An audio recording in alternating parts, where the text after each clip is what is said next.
நீங்க பண்ற ஃபுட் பிசினஸ்ல நிறைய செலவு ஆகுதா? இன்ஃபினிட்டி ஃபுட் அகாடமில உணவு தொழிலை கத்துக்கிட்டு யாருக்கு வேண்டுமானாலும் ட்ரெயின் பண்ணலாம். சம்பளத்தை லட்சக்கணக்கில் மிச்சப்படுத்தலாம்.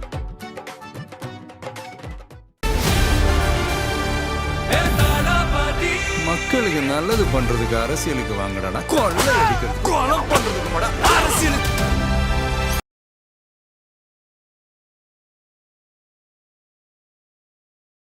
ஒரு இன்ஸ்பெக்டர் இருக்காருன்னா அவர் வந்து ரொம்ப புரோன் ஏரியா தலித்துகளுக்கு எதிரான இன்ஸ்பெக்டரே தலித் சமூகத்தை சார்ந்தவராக இருக்கணும். அல்லது அங்கே ஒரு 2 எஸ்ஐ இருக்காங்கன்னா அதில் குறிப்பிட்ட ஒரு எஸ்ஐயாக தலித்தாக இருக்கணும்.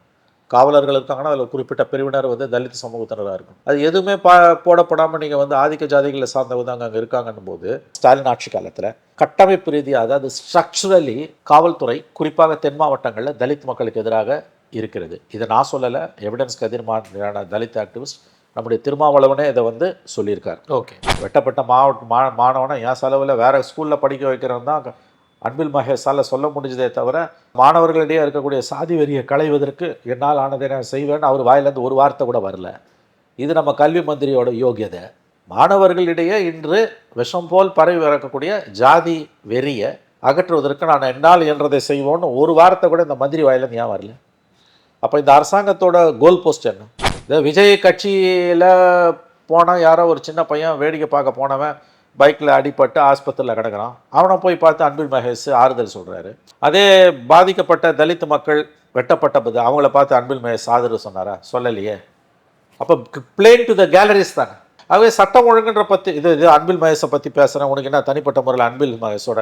எனக்கு அன்பில் மகேஷை நான் பார்த்தது கூட கிடையாது. இல்லை சார், இப்போ நேற்று போய் 13 பேர் ஹாஸ்பிட்டலில் அட்மிட் ஒரு வேன் விழுந்திருக்கு. அது எல்லா கட்சியிலையும் நடக்கும், அதுக்காக அந்த கட்சி தலைமையை நீ குறை சொல்ல முடியாது. இப்போ ஸ்டாலின் பொறுப்பு அதுக்கு. அப்போ இந்த 13 பேரை போய் விஜய் பார்த்து ஆறுதல் சொன்னால் நீங்கள் அதை ரசிப்பீங்களா? உங்களுக்கு எரியும் இல்லை, அடிவரி எரியும் இல்லை. அதிகாரிகளிடமிருந்து ஃபோன் வரும், நீங்கள் சொன்னீங்க அது உண்மைதான், அது சரி செய்யப்பட்டு விட்டது, உங்களிடம் சொல்ல சொன்னார் தலைவர்னுவாங்க.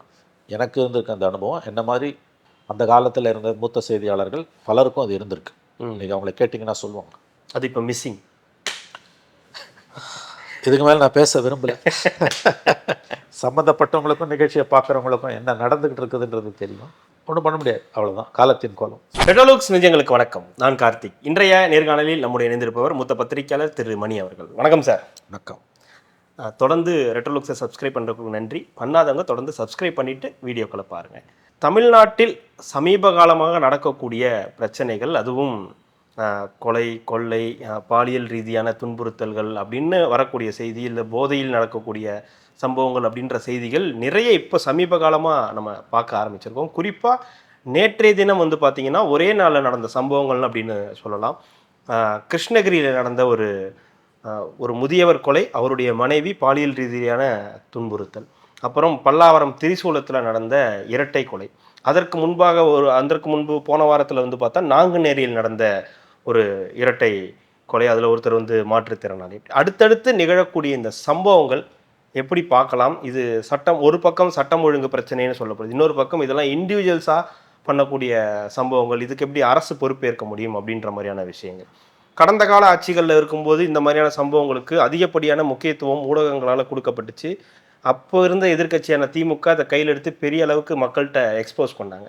பட் இப்போ மீடியாவும் அதை எக்ஸ்போஸ் பண்ண மறுக்குது, எதிர்க்கட்சிகளும் அதை பெரிய அளவுக்கு கையில் எடுக்க மறுக்கிறாங்க. இந்த சம்பவங்களை எப்படி பார்க்குறீங்க? சட்டம் ஒழுங்கு ஒரு சீரியஸ் சேலஞ்சாக இந்த அரசுக்கு உருவெடுத்திருக்கிறது. பட் ரொம்ப துரதிருஷ்டவசமான விஷயம், அது குறித்த கவலையோ அது குறித்த புரிதலோ இந்த அரசுக்கு இல்லை என்பது தான். 2 விதமான சட்டம் ஒழுங்குலாம். ஒன்று தனி மனித கொலைகள்னு சொல்கிறது, இன்னொன்று வந்து சாதி ரீதியாக நடக்கக்கூடிய கொலைகள். தனி மனித கொலைகளை கூட வந்து ஒரு அளவுக்கு மீறி அது போதினா அரசு தான் பொறுப்பேற்கணும். அங்கொன்று இங்கொன்றுமா எப்பயோ நடக்குதுன்னா ஓகே. இப்போ சாதாரணமாக வீடு பூந்து ரவுடியை வெட்டுறான் அப்படின்னா அந்த இடத்துல வந்து ஏதோ ஒரு இடத்துல வந்து காவல்துறையோட மெத்தனை போக்கு வெளிப்படுது. ஏன்னா இந்த மாதிரியான ரவுடிஸ் வெளியில் இருக்கான் அப்படின்போது ஒரு மானிட்டரிங் இருக்கும். இந்த மாதிரிலாம் ஏன்னா இவங்க நிறைய கொலைகளை தடுத்துருக்காங்க. ஓகே, நம்ம வந்து இவங்க கடமை தவறின தடுக்க தவறிய விஷயங்களை வச்சு போலீஸ் எடை போடுறோம். ஆக்சுவலாக வந்து அவங்க வந்து நிறைய கொலைகளை வந்து இன்டெலிஜென்ஸ் ரிப்போர்ட்ஸை வச்சு தடுத்துருக்காங்க. அதுதான் முக்கியமானது. ஓகே, பட் அது வந்து பேசப்படாது, எப்பயுமே வந்து அது பாராட்டப்படாது. தப்பு நடந்தால் மட்டும்தான் விமர்சனங்கள் வரும் உங்களுக்கு. ஏன்னா அது வெளி உலகுக்கு தெரிய வராது, செய்திகள் தெரிய வராது. இன்னும் அப்படியே தெரிய வந்தாலும் அது உன் வேலை தானே நீங்கள் செய்யலாம்னு போயிடுவாங்க. அவங்களுக்கு உரிய அந்த பாராட்டு இது கிடைக்கும். அவங்களுக்கு உரிய பாராட்டு எப்பயுமே கிடைக்கும். It's thankless job. அது உண்மை. போலீஸோட ஆங்கிள் இருந்து பார்த்தீங்கன்னா இட்ஸ் தேங்க்லெஸ் ஜாப், சந்தேகமே இல்லை. நிறைய விஷயங்களை அவங்க காப்பாற்றிருக்காங்க, நிறைய பேரோட உயிர்கள் காப்பாற்றப்பட்டிருக்கு, அதெல்லாம் உண்மைதான், மறுக்கல. பட் இந்த அளவுக்கு வந்து உங்களுக்கு வந்து போகுது அப்படின்னும் போது வந்து ரெக்லெஸ்ஸாக நடக்குதுன்னும் போது இது தனி மனித கொலைகளுக்கு அரசு பொறுப்பு ஏற்க முடியாதது ரொம்ப பொறுப்பற்ற ஒரு பேச்சு. நான் இதை கூட ஒரு பக்கம் ஒதுக்கி வைக்கிறேன். சரி, இதை வச்சு கூட ஒரு அரசை நான் எடை போட விரும்பலை. இதை கொஞ்சம் அவங்க சுதாரிச்சா சமாளிச்சுக்கலாம். இதை வச்சு அவங்கள குறை சொல்ல கூட நான் விரும்பலை. ஆனால் தலித்துகளுக்கு எதிரான ஆதிக்க ஜாதிகளோட வன்முறை, அப்பட்டமான தாக்குதல்கள், படுகொலைகள் கடந்த 2 வாரத்தில் அரங்கேறியிருக்கு. சின்னதுரை அந்த பையன் வெட்டப்பட்ட வழக்கில் கைது செய்யப்பட்ட இளைஞர்கள் இன்றைக்கி அவங்க மேஜராக இருக்காங்க. வெளிப்படையாக பட்டாக்கத்தியோடு போய் வந்து தலித்துகளை வெட்டியிருக்காங்க. தொடர்ந்து 2 இன்சிடென்ட்டும் 3 இன்சிடென்ட்டும் நடந்திருக்கு. இந்த காப்பி கேட் கில்லிங்னுவாங்க. உளவியல் ரீதியாக வந்து ஒரு இடத்துல ஒரு சம்பவம் நடந்து ஊடகங்கள் அது பெருசாக பேசுதுன்னா அதே மாதிரி சம்பவங்கள் நடக்கும். ஏன்னா மனித மனதோட வகுரம் அந்த மாதிரி. That's called copycat killings. அப்படி பார்த்தீங்கன்னா வந்து அந்த தென் மாவட்டங்களில் வந்து தலித்துகளுக்கு எதிரான இந்த வன்முறை, இந்த இதில் நம்ம பேச வேண்டியது கார்த்தி, தலித்து மக்களுக்கு எதிராக ஆதிக்க ஜாதிகளை சார்ந்தவர்கள் கட்டவிழ்த்து விட்டுருக்கிற வெளிப்படையாக ரோட்டில் போய் வெட்டுறதுன்றது அது அப்பட்டமான காவல்துறையின் தோல்வி. திருமாவளவன் சொன்ன மாதிரி சம்பந்தப்பட்ட காவல்துறை அதிகாரிகள் மாற்றப்பட வேண்டும், பணி நீக்கம் செய்யப்பட வேண்டும். ஆல்ரெடி போலீஸில் வந்து தலித்துகளுக்கு எதிரான போக்கு வந்து ரொம்ப புறையோடி போயிருக்குது. இதுதான் இஷ்யூ. இந்த முதல்ல சொன்னது இருக்கு பாருங்க, பல்லாவரத்தில் ஒரு ரவுடியை ஊடு பூந்து வெட்டினா, ஒரு 70 வயது முதியவரை தாக்கிட்டு அவருடைய 60 வயது மனைவியை வந்து பாலியல் வன்புணர்வு. ஆனால் இதெல்லாம் கூட அதாவது எப்படின்னு கேட்டிங்கன்னா வந்து இனிமேல் தடுக்காமல் அரசு பார்த்தோம்னா இது வரைக்கும் நடந்ததை கூட வந்து நம்ம மன்னிக்கலான்ற லெவலுக்கு, மன்னிக்கலான்றதோட அர்த்தம் மன்னிக்கலான்றது கிடையாது. இதை ஒன்றை மட்டுமே வச்சு இந்த அரசாங்கத்தை எடை போட வேணாம்னு நான் புரிஞ்சுக்கிறேன். ஏன்னா இது தனி மனித வகுரங்கள் சம்மந்தப்பட்டது, எந்த அரசாங்கத்திலையும் இது நடக்கலாம். ஆனால் இந்த தலித்து மக்களுக்கு எதிராக திட்டமிட்டு ஆதிக்க ஜாதிகளால் கட்டவிழ்த்து விடப்படுகிற வன்முறை தான் இந்த அரசாங்கத்தோட தோல்விக்கான அடையாளம். திராவிட மாடல் ஆட்சியின் பெரிய சாதனை அது. எவிடன்ஸ் கதிர் மாதிரியான ஆக்டிவிஸ்ட்டை கேட்டிங்கன்னா அவங்க கதையாக சொல்கிறாங்க. தினமும் ஒரு ஆணவ படுகொலை என்னமோ நடந்துகிட்டு இருக்குன்றாங்க. அந்த பெல்ட், அது 5-6 டிஸ்ட்ரிக்ட்ஸில் எவ்வளவோ சீர்திருத்தங்களுக்காக மன்றாடி பார்த்துட்டாங்க. உச்சநீதிமன்றத்தோட வழிகாட்டு நெறிகள் இருக்குது, SC/ST கமிஷன்ஸோட வழிகாட்டு நெறிகள் இருக்குது, மாநில அரசே அறிவித்த வழிகாட்டு நெறிகள் எதையுமே ஃபாலோ பண்ணுறது கிடையாது. திருமாவளவன் வந்து நிறைய விஷயங்களை பேசுகிறாரு. அன்ஃபார்ச்சுனேட்லி அவரால் அரசாங்கத்தை அதுக்கு மேலே செயல்பட வைக்க விரும்ப முடியல. இப்போ கைடன்ஸ் இருக்குங்க. தலித் அட்ராசிட்டிஸ் நடக்கக்கூடிய, தலித்து மக்களுக்கு எதிரான கொடுமைகள் நடக்கக்கூடிய இடங்களில் இருக்கக்கூடிய காவல் நிலையங்களில் இருக்கக்கூடிய அதிகாரிகளுடைய காம்போசிஷன் எப்படி இருக்கணும். ஒரு இன்ஸ்பெக்டர் இருக்காருன்னா அவர் வந்து ரொம்ப புரோன் ஏரியா தலித்துகளுக்கு எதிரான இன்ஸ்பெக்டரே தலித் சமூகத்தை சார்ந்தவராக இருக்கணும். அல்லது அங்கே ஒரு 2 SI இருக்காங்கன்னா அதில் குறிப்பிட்ட ஒரு SI தலித்தாக இருக்கணும். காவலர்கள் இருக்காங்கன்னா அதில் குறிப்பிட்ட பிரிவினர் வந்து தலித் சமூகத்தினராக இருக்கும். அது எதுவுமே போடப்படாமல் நீங்கள் வந்து ஆதிக்க ஜாதிகளை சார்ந்தவங்க அங்கே இருக்காங்கன்னும் போது கட்டமைப்பு ரீதியாக ஜெயலலிதா ஆட்சி காலத்தில், எடப்பாடி ஆட்சி காலத்தில் இருந்ததை விட அதிகமாக ஸ்டாலின் ஆட்சி காலத்தில் கட்டமைப்பு ரீதியாக, அதாவது ஸ்ட்ரக்சரலி காவல்துறை குறிப்பாக தென் மாவட்டங்களில் தலித் மக்களுக்கு எதிராக இருக்கிறது. இதை நான் சொல்லலை, எவிடன்ஸ் கதிர் மாதிரியான தலித் ஆக்டிவிஸ்ட் நம்முடைய திருமாவளவனே இதை வந்து சொல்லியிருக்கார். ஓகே, அப்போ இதுதான் நம்ம பேச வேண்டியது. இந்த தனிநபர்கள் சார்ந்த படுகொலைகள், பாலியல் வன்புணர்வுகளை கூட ஒதுக்கி வச்சுட்டு பேசலாம். இதுதான் மெயின். இதில் 2ஐயும் ஒன்றா போட்டு குழப்பி எல்லார் வீட்டுக்கும் போலீஸை போட முடியாதுன்னு ஆணவமாக பேசுறதெல்லாம் ரொம்ப அயோக்கியத்தனமான ஸ்பீச். அதை நம்ம ஏற்றுக்கொள்ள முடியாது. ஒரு பையன், சின்ன பையன், 13 வயசு பையனை வெட்டுறாங்க. அதுக்கு பிறகு ஜஸ்டிஸ் சந்திர தலைமையில் நீங்களே ஒரு கமிட்டி போடுறீங்க, அவங்க சீர்திருத்தங்களை சொல்கிறாங்க, எதையுமே நீங்கள் ஃபாலோ பண்ணல. வெட்டப்பட்ட மாணவனை என் செலவில் வேறு ஸ்கூலில் படிக்க வைக்கிறவன் தான் அன்பில் மகேஷால் சொல்ல முடிஞ்சதே தவிர மாணவர்களிடையே இருக்கக்கூடிய சாதி வெறியை களைவதற்கு என்னால் ஆனதை நான் செய்வேன்னு அவர் வாயிலேருந்து ஒரு வார்த்தை கூட வரல. இது நம்ம கல்வி மந்திரியோட யோகியதை. நம்ம கல்வி மந்திரி எந்த லட்சணத்தில் இருக்காருன்னா, பாதிக்கப்பட்ட மாணவனை நான் மிகச்சிறந்த கல்விக்கூடத்தில் என் சொந்த செலவில் படிக்க வைப்பேன்றாரு. அது ஒன்றும் பெருமையாக கிடையாது. நீங்கள் என்ன உங்கள் மந்திரி வாயிலேருந்து என்ன வந்திருக்கோம்? சிவில் சமூகம் மந்திரி வாயிலேருந்து எதை எதிர்பார்க்குது? மாணவர்களிடையே இன்று விஷம் போல் பரவி வரக்கூடிய ஜாதி வெறியை அகற்றுவதற்கு நான் என்னால் என்றதை செய்வோன்னு ஒரு வாரத்தை கூட இந்த மந்திரி வாயிலேருந்து ஏன் வரல? அப்போ இந்த அரசாங்கத்தோட கோல் போஸ்ட் என்ன?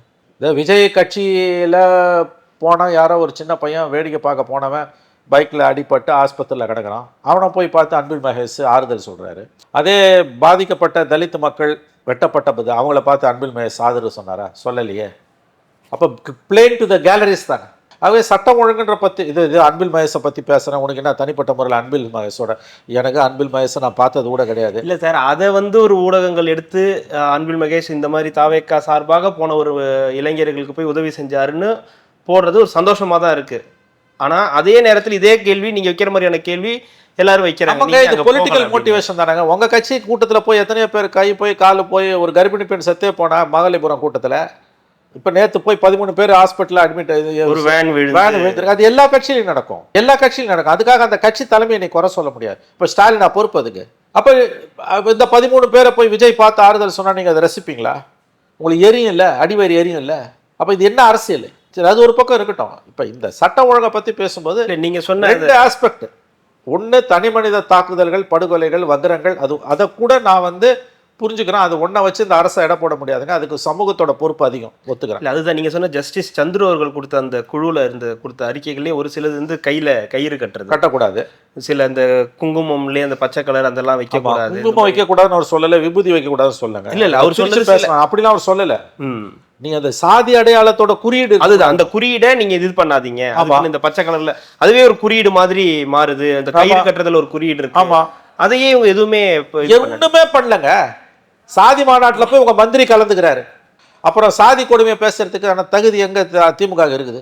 இல்ல, எல்லா சாதி மாநாடும் எல்லா சுயசாதி பெருமையும் தலித்துகளுக்கு எதிரானது. அதை ஒத்துக்கிறீங்களா?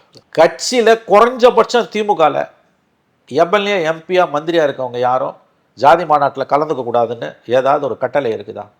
கலந்துக்கிறாங்களா இல்லையா? அவங்க இல்லை, துணை முதலமைச்சரே ராஜ் கவுண்டர்ன்ற அது எவ்வளவு தடவை பேசினாருங்க. அது எவ்வளவு வருத்தத்து 17 முறை 17 முறை அந்த வார்த்தையை உதயநிதி ஸ்டாலின் சொன்னார். யார் உதயநிதி ஸ்டாலின்? இன்றைய துணை முதலமைச்சர், நாளைய முதலமைச்சர் அவரு தான், எல்லாருக்கும் தெரியும்.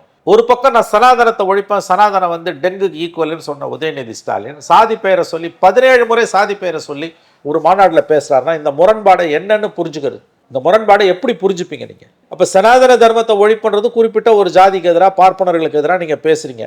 ஆனா உண்மையிலே உங்களுக்குள்ள இருக்க சாதிய உணர்வு என்பது வெளிப்படுது.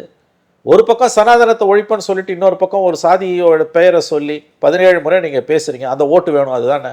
இது என்னங்க நியாயம்? இது என்ன அரசியல்? அப்ப இது தயவு செஞ்சு இதை புரிஞ்சுக்கோங்க. உதயநிதி ஸ்டாலின் மாதிரியான முக்கியமான பொறுப்புல இருக்கக்கூடிய துணை முதலமைச்சர், நாளைய முதலமைச்சர், அவர் இதை சொல்றாருன்னா, இதை நான் திரும்ப சொல்றேன் கார்த்தி, எல்லா சுயசாதி பெருமையும் தலித்துகளுக்கு எதிரானது. ஏன் நம்ம சாதி சங்கங்களை எதிர்க்கிறோம், சாதி மாநாடுகளை மந்திரிகள் போய் கலந்துக்க கூடாதுன்றோம் அப்படின்னா, எல்லா சுயசாதி பெருமையுமே தலித்து மக்களுக்கு எதிரானது. தலித்து மக்களுக்கு எதிரான கொடுமைகள் அதிகம் அரங்கேறக்கூடிய மாநிலங்களில் ஒன்றாக தமிழ்நாடு இன்னைக்கு மாறிடுச்சு. உடனே NCRB ரெக்கார்டை எடுத்துகிட்டு அது பார், அது இல்லை இது இல்லை, குஜராத்தில் கூட, யூபியில் கூட, இந்த கதெல்லாம் அளக்காதீங்க. திராவிட மாடல் ஆட்சியில் ஒரு இன்சிடென்ட் நடந்தாலும் அசிங்கம்.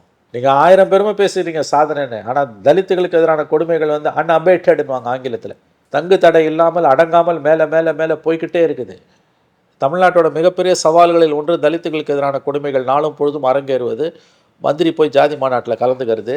கட்டமைப்பு ரீதியாக காவல்துறை குறிப்பாக தென் மாவட்டங்களில் தலித்து மக்களுக்கு எதிராக மாறி போனது. இது எதையுமே அரசாங்கத்தால் சரி பண்ண முடியல. SC/ST கமிஷன்ஸோட ரிப்போர்ட்ஸை பாருங்க. கவர்னர் சொன்ன ஒரு பாயிண்ட் கரெக்டுங்க, ஆனால் அதை சொல்கிறதுக்கு அவருக்கு தகுதி இல்லை. அதனால் அவருடைய எந்த நியாயமும் எடுப்படலை. தமிழ்நாட்டில் தலித்துகளுக்கு எதிரான கொடுமைகள் மிக அதிகமாக அரங்கேறி கொண்டிருக்கின்றன. அவர் சொன்னது 100க்கு 100 உண்மை. இந்தியாவிலேயே தமிழ்நாட்டில் தான் அதிகமாக, அல்லது தமிழ்நாட்டில் அதிகமாக ஏறிட்டு இருக்கான்னு வேணா நீ பட்டிமன்றம் வச்சுக்கோ. தமிழ்நாடும் இந்த பட்டியலில் வந்திருக்குன்றதே நமக்கு எவ்வளோ அசிங்கன்ற. நாங்கள் உடனே NCRB ரெக்கார்டை தூக்கி ரோமங்களை பிளக்கக்கூடிய விவாதங்களை திமுகவோட தொங்கு சதைகள் செய்வாங்க.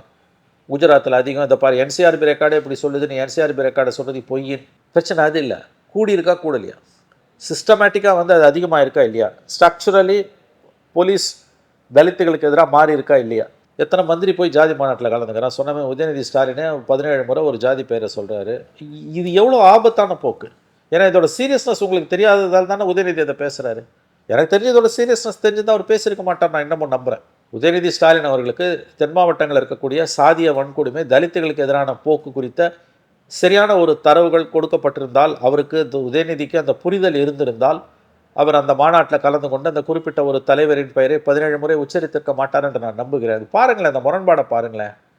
சனாதன தர்மம்னு பேசி இந்த இந்தியா முழுவதும் அவருக்கு எதிரான வழக்குகள் பதியப்பட்டிருக்கின்றன. அது ஹேட் ஸ்பீச்ன்ற ஆர்குமெண்ட் வலுப்பெற்று கொண்டிருக்கிறது. வெறுப்பு பேச்சுன்னு, சனாதன தர்மத்தை டெங்கு மாதிரி ஒழிக்கணும்னு. ஆனால் இன்னொரு பக்கம் போய் சாதி பெயரை சொல்லி நீங்கள் சிலாகிக்கிறீங்க. இது எப்படிங்க நியாயம்? இது எந்த விதத்தில் நியாயம்? இது ஏன் இவங்கள பார்த்து இவ்வளோ ஒரு ஆக்ரோஷமா இந்த கேள்விகள் வருதுன்னு கேட்டா அதுக்கான கேள்விகள் சமூக நீதி, பெரியார் எல்லாம் ஏங்க நான் இந்த கேள்வியை பிஜேபியை பார்த்து கேட்க மாட்டாங்க, ஏடிஎம்கே பார்த்து கூட நான் கேட்க மாட்டேன். மூச்சுக்கு 300 தடவை காலையில் எந்திரிச்சா பல்லு தேய்க்கிறதுக்கு முன்னால் ஆரம்பிச்சா படுக்க போற வரைக்கும் ஒரு நாளைக்கு 3000 தடவை சமூக நீதி, பெரியார், அது இதுன்னு பேசுறீங்க, கதை அழகுறீங்கல்ல. நடைமுறை என்னவா இருக்கு கொஞ்சம் சொல்லுங்களேன். சட்டம் ஒழுங்கு சீர்குலைவுன்னு பேசும்பொழுது தலித் மக்களுக்கு எதிராக கட்டமைப்பு ரீதியாக ஆதிக்க சாதிகளால் கட்டவிழ்த்து விடப்பட்டிருக்கிற அந்த வன்முறையும் அதுக்கு தடுக்க தவறிக்கொண்டிருக்கக்கூடிய காவல்துறை, குறிப்பாக தென் மாவட்டங்களில் அதனுடைய காவல்துறையோட சாதிய கட்டமைப்பு தலித்துகளுக்கு எதிராக இருப்பதும் தான் முக்கியமான காரணம். இதுதான் தலித் ஆக்டிவிஸ்டுங்களோட குரலாக இருக்கிறது. ஈவன் SC/ST கமிஷன்ஸோட இன்டர்னல் ரிப்போர்ட்ஸும் அதை தான் சொல்லுது. அப்போ இதை பற்றி தான் நம்ம கவலைப்படணுன்ற நான். அதை விட்டுட்டு வந்து இப்போ இவங்க ஒரு ஸ்டாட்டிஸ்டிக்ஸ் சொல்லுவாங்க, யார் எதிர்கட்சி ஏடிஎம்கே, அவங்க என்ன பண்ணுவாங்க தெரியுமா, அவங்க ஒரு ஸ்டாட்டிஸ்டிக்ஸ் சொல்லுவாங்க. ஸ்டாட்டிஸ்டிக்ஸ்ன்றது ரொம்ப டேஞ்சரஸான ஒரு ஆயுதம். இது அது 2 பேரும் எப்படி வேணால் யூஸ் பண்ணிக்கலாம். அதை வந்து முன்னுக்கு போனால் குத்தும், பின்னால் வந்து இடிக்கணும். 3300 கொலைகள் தான் நடந்தது கழக ஆட்சியில், இப்போ 3900 கொலைகள்னு வாங்க, தலையை சுற்றும் உங்களுக்கு. ஆகவே இதில் கவலைப்பட வேண்டிய நம்பர்ஸை வச்சு 2 பேரும் வந்து நம்பர்ஸை வச்சு ஜகுலரி விளையாடுவாங்க. 2118 கொலைகள் தான் போன ஆண்டு, ஆனால் அது அவங்க ஆட்சியில் 2190 எதனா ஒரு நம்பர் அடிக்க வேண்டியதான். யார் கேட்க போகிறா? அவனும் கேட்க போகிறது கிடையாது. இல்லை, இதில் கேள்வி என்ன வருதுன்னா சார், இதை பற்றி நம்ம கடந்த காலங்களில் பேசும்போது இல்லை அதிமுக ஆட்சியில் இருக்கும்போது இதை பொதுமக்களாக இப்போ பார்த்துட்டு இருந்தவங்க ஒரு பெரிய பிரச்சனையாக பார்த்துக்கிட்டு இருந்தாங்க, பெரிய டிபேட்டுகள் இதுக்காக நடந்துச்சு. ஆனால் இது இப்போ இதை எதிர்கட்சிகளும் எடுக்கலை, ஊடகமும் எடுக்கலைன்ற போது இது மறைக்கப்படுதா இல்லை என்ன நடக்குதுங்க? எதிர்கட்சிகள் பேசுகிறாங்க. இப்போ டாக்டர் அன்புமணி ராமதாஸ்லாம் ரொம்ப தரவாக துல்லியமாக டாக்டர் அன்புமணி ராமதாஸ் ஸ்டேட்மெண்ட் கொடுக்குறாரு. ஈவன் எடப்பாடியை விட, பிரதான எதிர்கட்சியை விட ரொம்ப அழகாக, அதாவது வந்து சரிவான கருத்துக்களோடையும் துல்லியமான ஸ்டாட்டிஸ்டிக்ஸோடையும் டு த பாயிண்ட் ரியாக்ட் பண்ணுறது through his statements doctor Anbumani Ramadoss தான். எடப்பாடி அந்த அளவுக்கு பண்ணலை. பட் இந்த எதிர்கட்சிகளால் இதை கோஆர்டினேட்டடாக அரசுக்கு எதிராக ஒரு இஷ்யூவாக கிளப்பி ஒரு நெரேட்டிவை செட் பண்ணி அரசாங்கத்தை ஃபோர்ஸ் பண்ணுறது அல்லது போலீஸை ஃபோர்ஸ் பண்ணி நடவடிக்கை எடுக்க வைக்கக்கூடிய அளவுக்கான ஒரு ப்ரெஷர் குரூப்பாக இதை பில்டு பண்ண முடியல. ஒன்று. ரெண்டாவது, அஸ் யூஷுவல் மீடியா கற்பனைக்கு எட்டாத அளவுக்கும் தமிழக வரலாற்றில் இல்லாத அளவுக்கும் திமுகவோட கொத்தடிமையாக 90% மீடியா, அச்சு, காட்சி ஊடகங்கள் மாறி போனதோட விளைவு இதை பற்றி பேசாமல் இதை அப்படியே கடந்து போகிறது. இது ரெண்டும் சேர்ந்து தான் இன்றைக்கி சாபக்கேடாக மாறி இருக்குது. பட் இதெல்லாம் எலெக்ஷனில் எதிரொலிக்கும் ஏதாவது ஒரு ரூபத்தில். மிகப்பெரிய அளவில் சீர்குலைவு சட்டம் ஒழுங்கில் ஏற்பட்டிருக்குங்க. அவங்க அதை பேச மறுக்கிறாங்க. ஃபார் எக்ஸாம்பிள் ட்ரக்ஸ் எல்லாம் வந்து எவ்வளோ பெரிய இஷ்யூவாக இருக்குது உங்களுக்கு. விடன்லாம் 3-4 கவர் ஸ்டோரி பண்ணாலே கிராமங்கள் வரைக்கும் போயிருக்குங்க. டெப்த் வரைக்கும் டெப்த்து ரொம்ப மோசமாக இருக்குது. 21 ஸ்டாலின் கவர்மெண்ட் வந்ததுலேருந்து இந்த 5 ஆண்டுகளில் இதற்கு முந்தின காலகட்டங்களை விட மிக மிக மோசமாக வந்து போதைப் பழக்கம் போயிருக்கு. குறிப்பாக பள்ளி மாணவர்களிடையே ஒவ்வொரு பள்ளி அருகிலும் இருக்கக்கூடிய கடைகளில் என்னென்னமோ பொருட்கள்லாம் சொல்கிறாங்க. இது எவ்வளோ நாளைக்கு சார் மறைச்சிட முடியும்னு ஒரு கேள்வி. மறைக்க இது எவ்வளோ நாள் தடுத்துட முடியுது? அடுத்த கவர்மெண்ட் மாறுச்சுன்னா இது திமுக கையில் எடுத்து வான்னு குதிக்கும். திமுகவே கண்டினியூ ஆச்சுன்னா அது ஒரு கட்டத்தில் வெடிச்சு சதுரும். இல்லை, இது நம்ம எதிர்கட்சிகள்னு ஒரு பக்கம் சொன்னால் கூட திமுகவுடைய கூட்டணியில் இருக்கக்கூடியவங்களும் எதிர்கட்சி. அவங்க கொத்தடிமை ஆட்டாங்களே, அவங்கள பற்றி பேசாமல் இருக்கிறதே நல்லது. ஏன்னா இதில் மன்னிக்க முடியாத குற்றவாளிகள்னா அந்த திமுகவோட தோழமை கட்சிகள் தான். எல்லா பாவத்துக்கும் அவங்க உடந்த 2 இடதுசாரிகளும் விசிகாவும் காங்கிரஸும் எல்லா பாவத்துக்கும் உடந்த. அதற்கு பாவமாக எங்களுக்கு ஒரு 41 சீட் மட்டும் கொடுங்க, சிலுவை சுமந்ததற்காக. சிலுவை சுமக்கிறதுக்கு நீங்கள் செஞ்ச எல்லா பாவத்துக்கும் நாங்கள் சிலுவை சுமக்கிறோம்ல, அதுக்கு வந்து எங்களுக்கு வந்து கூட 2 சீட்டு போட்டு கொடுங்க, கூட 2 கொடுக்காட்டி கூட பரவாயில்லன்ற லெவலுக்கு வந்துட்டாங்க. அந்த லெவலுக்கு இன்றைக்கி அவங்க முன்னேறி வந்துட்டாங்க. எதிர்க்க வேண்டிய முன்னேறி வந்திருக்காங்களா, பின்னோக்கி போயிருக்காங்களா சார்? கடந்த காலங்களில் கூட்டணின்றது தேர்தல் அந்த 30 நாள் அது முடிஞ்ச அடுத்த நாள் இவங்க யாரும் அவங்க யாரும் இந்த மாதிரி ஆளுங்கட்சிக்கு காவடி தூக்கிக்கிட்டு கடந்த காலங்களில் தோழமை கட்சிகள் இருந்ததே கிடையாது. இவ்வளவு மோசம் நடக்குது, இவ்வளோ அட்டூழியம் நடக்குது. என்ன பேசினாங்க, என்ன செஞ்சாங்க? இஷ்யூஸ் அடிப்படையில் தான் நம்ம பேச சொல்லணும். ஃபாசிச பாஜகன்ற அந்த ஒரு காரணத்தை வச்சுட்டு நீ பண்ணுவியா? இன்ஃபேக்ட் இதெல்லாம் நீங்கள் கண்டுக்காமல் இருந்தால் தான் பிஜேபி வளரும். கடந்த காலங்களில் இருந்த தலைவர்கள், அது குறிப்பாக சொல்லணும்னா கலைஞர் அவர்கள் அவங்கெல்லாம் இருக்கும்போது சுட்டி காட்டலனா தானே அது வந்து தப்பாக பார்ப்பா. ஆமாங்க, கலைஞர்லாம் வந்து அவர் ஒரு கட்டத்தில் வந்து ஏன் என்ன நீங்கள் குரல் கொடுக்கல, காதில் கேட்கல எனக்குன்னு. எனக்கு நான் பார்த்துருக்கேன் சிஐடியோட ஒரு போராட்ட காலத்தில், ஏன் நீங்கள் சரியாக பண்ணலை, நீங்கள் பண்ணால் தானே நான் இங்கே பேச முடியும்னு. என் கட்சிக்காரங்கிட்ட இல்லை அதிகாரிகிட்ட நான் பேச முடியும், உன் குரல் என் காதில் கேட்கலன்னு. அப்படிப்பட்ட தலைவர்கள் இருந்தாங்க. இன்றைக்கி வந்து எதிர்மறையான செய்தியே என் காதுக்கு போகக்கூடாதுன்ற மாதிரியான சுச்சுவேஷன் வரும்பொழுது ஏதாவது ஒரு ரூபத்தில் தேர்தலில் எதிரொலிக்குங்க இது. ஏன்னா இந்த சட்டம் ஒழுங்கு சீர்குலைவுன்றதை நம்ம ரொம்ப குறுகிய பார்வையில் பார்க்குறோம்.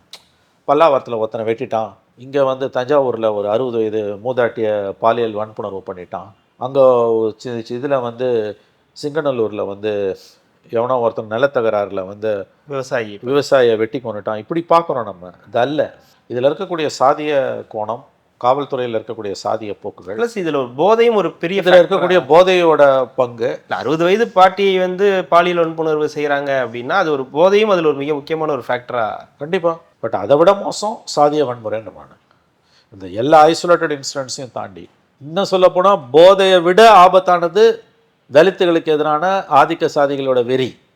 போதையை விட ஆபத்தானது. அந்த போதையை கூட டிஅடிக்ஷன் இருக்குது. இதை நிறுத்திடலாம், கட்டுப்படுத்தலாம்.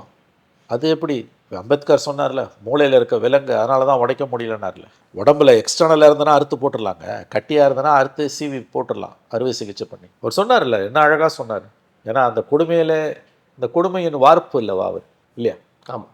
மூளையில் இருக்க விலங்கு அதை ஒன்றும் பண்ண முடியாதுனால அது உண்மை தானே.